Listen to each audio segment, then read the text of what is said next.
In the meantime, the Los Angeles and San Diego school districts have announced that they will be starting next semester fully online, citing safety as well as a lack of funding. Joining us for more on this is Cindy Martin, the superintendent of San Diego Unified School District. And Cindy, thank you for being here. You're welcome. Good morning.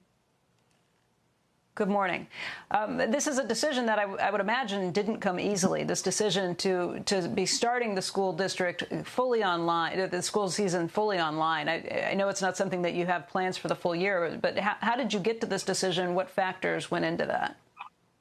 You're absolutely right. It is not a decision that comes easily, and school is so important to our students, the students that we serve here in San Diego Unified, Los Angeles Unified School District. We know how essential school is, and we want to open. We have our plans to open. We have to make a decision, quite frankly. The virus is spreading in the communities that we serve, and until the virus is under control, then we can't safely reopen. So our plans to begin the school year in an online-only format is really related to the state of California and what's happening with the virus in the communities that we serve. We have to pay close attention to that.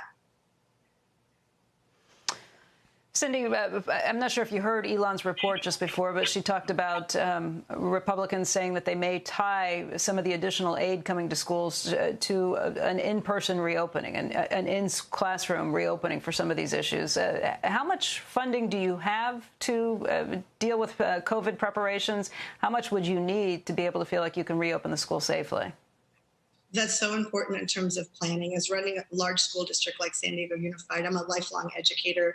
This is my 31st year in education, and our system, all of our teachers, our Board of Education is focused on what it takes to reopen and those opening plans. We're not giving up on the fall, and the costs that are related are upwards of 20% more increase in the costs. We've just authorized $11 million in additional spending for personal protective equipment, so that when we open, we do have what we need for students to be socially distanced, for the protective equipment that's needed, additional nursing and counseling services, cleaning equipment, things that are necessary that we see happening with anything that's opening around the country. You talked about a business opening, the churches that are opening, things have to change. And our core in San Diego Unified and across the country, when I talk to all of my superintendent colleagues, everybody is adapting and trying to determine the adaptive challenges and the funding that's necessary for us to safely reopen, because nobody wants our schools closed. We all want our schools to open. And this is the biggest adaptive challenge that